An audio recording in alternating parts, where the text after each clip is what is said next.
हरे Krishna. Radhe Radhe friends. आज के vlog में आपका स्वागत है। आशा करते हैं आप स्वस्थ होंगे, व्यस्त होंगे, मस्त होंगे, अपना काम भी कर रहे होंगे और मेरा व्लॉग भी देख रहे होंगे। तो सुबह की शुरुआत हो चुकी है, वैसे तो काफ़ी पहले ही हो चुकी है और काम भी सारा हो चुका है। अब है सफाई की बारी। तो मुझे जहाँ भी, यहाँ वहाँ, जहाँ तहाँ, ऊपर नीचे दाएं बाएं जहाँ भी जगह मिली मैंने गीले कपड़े से सारे घर में पोछा लगा दिया। फर्श बिल्कुल चकाचक हो चुका है। देखो आप, बकेट की परछाई भी दिख रही है, बाल्टी की परछाई भी दिख रही है फर्श में। बिल्कुल चकाचक चमाचम कर दिया है मैंने फर्श। तो ये तो सबके घर में होता है। हर गृहिणी जब घर की सफाई करती है तो सबको ऐसा ही फील होता है ना। फर्श चमकता तो है ही, साथ में मन भी चमक जाता है कि वाह कितनी अच्छी क्लीनिंग की है। एक बार तो बैठकर पूरे घर को देखने का मन करता है कि कैसा लग रहा है मेरा घर। तो मैं तो ऐसा करती हूँ और मुझे पता है आप सभी बहनें भी ऐसी करती होंगी। साफ़ सफाई के बाद अपने घर को ज़रूर निहारती होंगी प्यार से कि कैसे लग रहा है। कोई बाहर से आए तो उसको कैसा लगेगा मेरा घर। ये सारे विचार हम सबके मन में आते ही आते हैं। तो जैसे घर में धूल जमी थी तो झाड़ू लगा दिया, फिर उसके बाद पोछा लगा दिया तो घर चमक गया। वैसे ही मैं हर बार कहती हूँ कि अगर मन में कोई टेंशन है, दिमाग पर कोई बोझ है, कोई टेंशन वाली धूल जम गई है तो वहाँ भी बस एक स्माइल करनी है, बस स्माइल करनी है और टेंशन को बोलो चल हट। और फिर देखना कैसे मन भी चमक उठता है। बिल्कुल जैसे ट्विंकल ट्विंकल वाला गाना है ना, वो बजने लगता है दिमाग में। एकदम खुशियों वाली घंटियाँ बजने लगती हैं। हम भले ही एक जगह बैठे हों लेकिन हमारा मन जो है खुशी से कितना फुदकता है, कभी यहाँ कभी वहाँ, क्या क्या ख्याल आते हैं, कितना अच्छा फील होता है। तो उसी चीज़ को हमेशा महसूस करते हुए घर के काम अपने कंप्लीट कर ही लेती हूँ। गर्मी तो जैसी है तैसी है ही, लेकिन गर्मी की क्या मजाल कि वो मुझे बिठा सके एक जगह। तो भाई अपना काम मैंने फटाफट कर लिया, आप लोगों ने भी कर लिया होगा। तो थोड़ी देर बहनों बैठकर ठंडा पानी पियो। मैंने भी पानी पी लिया था। पानी पीने के बाद मैं नहा ली और फिर उसके बाद मुझे धोने थे कपड़े। वैसे तो मैंने परसों ही कपड़े धोए थे, लेकिन गर्मी इतनी ज़्यादा है तो पसीने वाले कपड़े बहुत ज़्यादा हो जाते हैं। तो आज फिर मैं एक दिन छोड़कर फिर से कपड़े धो रही हूँ। अभी पूरी दोपहरी का टाइम है मतलब। तो इस बीच मैंने वीडियो एडिट करके ब्लॉग भी अपलोड कर दिया था, उसके बाद मैं कपड़े धोने में लगी। तो इसलिए मुझे देर हो गई और अब बिल्कुल अच्छी वाली दोपहर हो रही है, जैसे 1 बजे का टाइम होता है ना, वो वाली दोपहर। अब आपको लग रहा होगा कि रसोई तो बिल्कुल बिखरी पड़ी है, लेकिन ऐसा नहीं है। अब कपड़े धोने के लिए जो सर्फ और एरियल वगैरह निकाले ना, तो सब सामान इधर उधर हो गया, इसलिए थोड़ा बिखरा बिखरा लग रहा है। और जब कपड़े धोते हैं तो ऐसा हो ही जाता है।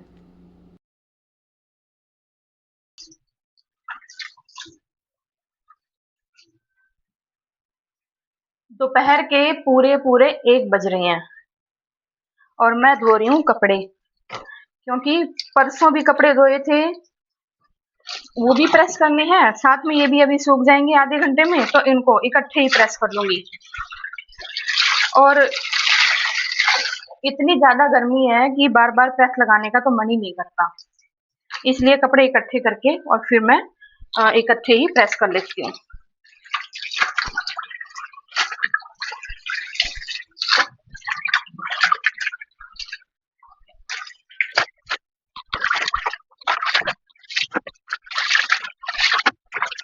टेंशन नहीं, ये भी नहीं, इसे या कोई दिक्कत नहीं, इसे आगे हम और जाते हैं इधर हम समझा करो, इसके आगे हम और जाते हैं इधर हम समझा करो। ये तो हमारा फिनिश होने का ऐसी चीजें करता था, लेकिन इसके बाद आगे क्या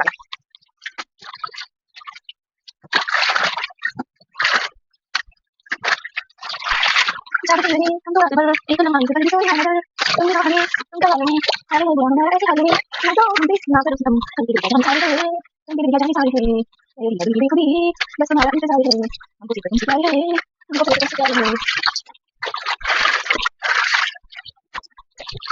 अरे निकल गए एक बार। अब जो है व्हाइट वाले कपड़े और डाल दूं, उनको निचोड़ के नील दे दूं उसमें, और फिर कपड़ों का काम कंप्लीट, मतलब धोने का काम कंप्लीट हो जाएगा। अभी प्रेस करना तो है ही इनको बाहर। तो मैं मज़े से गाने गाते हुए कपड़े धो रही थी और मैंने सोचा कि अभी कपड़े फटाफट सूख जाएंगे तो साथ में सारे कपड़े प्रेस कर लूँगी और दोपहर में ही मेरा कपड़ों का पूरा काम हो जाएगा। लेकिन मौसम को तो कुछ और ही मंजूर था, उसकी कुछ और ही प्लानिंग थी। मैंने कई महीने पहले एक व्लॉग में, सर्दियों में ही मतलब, मैंने कहा था कि जब मैं कपड़े धोती हूँ अगर दोपहर को या शाम को तो बारिश आ ही जाती है, इसलिए गर्मियों में जब भी बारिश करवानी होगी तो मैं कपड़े जो है दोपहर में या शाम को धोऊंगी। और लगता है कि भगवान ने वो बात सीरियसली ले ली। मैंने तो मजाक में ऐसे ही कहा था, लेकिन अब हर बार ऐसा ही होता है। तो मैं कपड़ों को धोकर बाहर डालकर आई धूप में, और फिर मैंने चिमटियाँ नहीं लगाई, क्योंकि एक तो गर्मी इतनी ज़्यादा होती है ना कि खड़ा होना मुश्किल हो जाता है कि इनमें एक एक करके सब में चिमटियाँ लगाओ। और अगर चिमटियाँ लगा दो और बाई चांस बारिश आ गई तो जब जितने चिमटियाँ उनकी उतारो तो उतने में कपड़े गीले हो जाते हैं, और अगर चिमटियाँ ना लगाओ तो हवा चल पड़ती है, कपड़े उड़ जाती हैं। तो मतलब सब मिला के कोई ना कोई प्रॉब्लम हो ही जाती है। तो एक बार तो मैंने चिमटियाँ नहीं लगाई और अंदर आई और ये पाइप जो है उठा दी मैंने, क्योंकि अब जो है कपड़े धुल चुके हैं, कूलर भी मैंने भर लिया था। फिर थोड़ी देर बाद मैं चिमटियाँ ले गई और मैंने कपड़ों में चिमटियाँ लगा दी, और मैंने सही किया क्योंकि 10 मिनट बाद ही हवा चल पड़ी, तेज़ हवा, बढ़िया ठंडी ठंडी। तो कुछ कपड़े जो हैं मतलब लटक गए थे, गिरे तो नहीं लेकिन लटक गए थे वो, क्योंकि वो चिमटी से लगे हुए हैं इसलिए तार पर ही लटक गए थे बेचारे बेजान से। फिर जो है थोड़ी देर बाद जब मैं अंदर आई शॉर्ट वीडियो बनाने लगी, तो थोड़ी देर बाद खिड़की से बाहर देखा तो बारिश आने लगी हुई थी। और जब तक मैं बाहर गई, जब तक मैंने चिमटियाँ ही उतारी थी, कपड़े तो नहीं उतरे, चिमटियाँ ही उतारी थी, इतने में कपड़े गीले हो गए। और सच बताऊं, कपड़े मतलब गीले होने तक ही बारिश आई। जब तक मैंने सारे कपड़े नहीं उतार लिए तब तक बारिश आई, और अंदर कपड़ों को लाने के बाद 5 मिनट बाद बारिश बंद हो गई। मतलब धरती भी गीली नहीं हुई थी, बस वो एक तरह से मतलब कि मौसम का खेल जैसा चल रहा था, जैसे कि मौसम ने डिसाइड कर रखा है आज परेशान करना है। तो कुछ इस तरह से जो है आज मेरा कपड़ों का काम हुआ है। ये देखिए बाहर इतनी तेज़ हवा चल रही है, कपड़े उड़ने लग रहे हैं। तो उसके बाद मैंने ये वाली शॉर्ट वीडियो बनाई, अगर आपने नहीं देखा तो प्लीज़ देखना ज़रूर। और फिर मैंने दोपहर में बनाई रोटी, खाना जो है सब्ज़ी जो है सुबह बनाई हुई थी मैंने आलू की, और इस टाइम रोटी बनाने के बाद मैंने बना ली चाय, क्योंकि नींद सी आ रही थी, दोपहर में आराम नहीं किया ना तो नींद आ रही थी बार बार। तो आलस और नींद को भगाने के लिए मैंने बना ली बढ़िया चाय। उसके बाद गैस चूल्हा साफ़ किया, बर्तन मांजे, और जो रसोई के छानने थे, रसोई के जो नैपकिन होते हैं सफाई के लिए, गैस वगैरह साफ़ करने के लिए, उनको भी मैंने साबुन से धोया। और फिर दूध उबालना रह गया था तो वो दूध मैंने गैस चूल्हे पर रख दिया था। फिर मैंने दूध उबाला, लेकिन जैसे दूध उबल रहा है और मैं देख भी रही हूँ, पता नहीं दूध के मन में क्या आई, उसने भी बाहर छलांग लगा दी, और जो साफ़ सफाई की हुई थी मैंने वो सब गड़बड़ हो गई, दूध पूरी स्लैब पे फैल गया। तो मुझे फिर से जो है साफ़ सफाई करनी पड़ी। तो यहाँ ये बर्तन और छोटे छोटे रुमाल रखे हुए हैं, इनको भी मुझे साबुन से धोना है, लेकिन पहले चाय पी लेती हूँ। और ये देखिए दूध का क्या हाल हो गया है।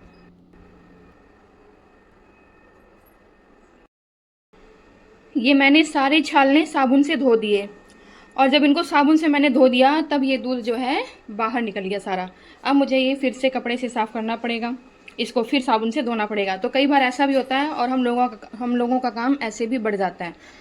और ये दूध इसलिए निकला है क्योंकि ये जो बटन है ना इसका, ये बहुत टाइट है, ये खुलता है तो बंद नहीं होता जल्दी से, ना बंद होता है ना कम होता है। तो इसको घुमाते रहते हैं, ऐसे जोर लगाते रहते हैं ना, तो भी ये बंद नहीं होता।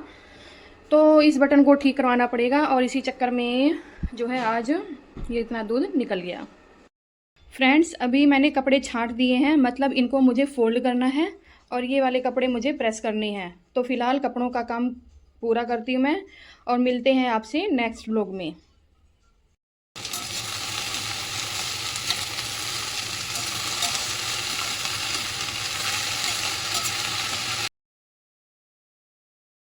रात को मैंने बना ली थी अरबी की सब्जी, और खाना बनाने के बाद किचन की साफ़ सफाई करके मैंने सारे कपड़े फोल्ड कर लिए, प्रेस कर लिए, और आज की डेट में मेरा कपड़ों का काम पूरा हो चुका था, क्योंकि ये काम मुझे आज पूरा करना ही था, नहीं तो ये 2 दिन कपड़े और पड़े रह जाते।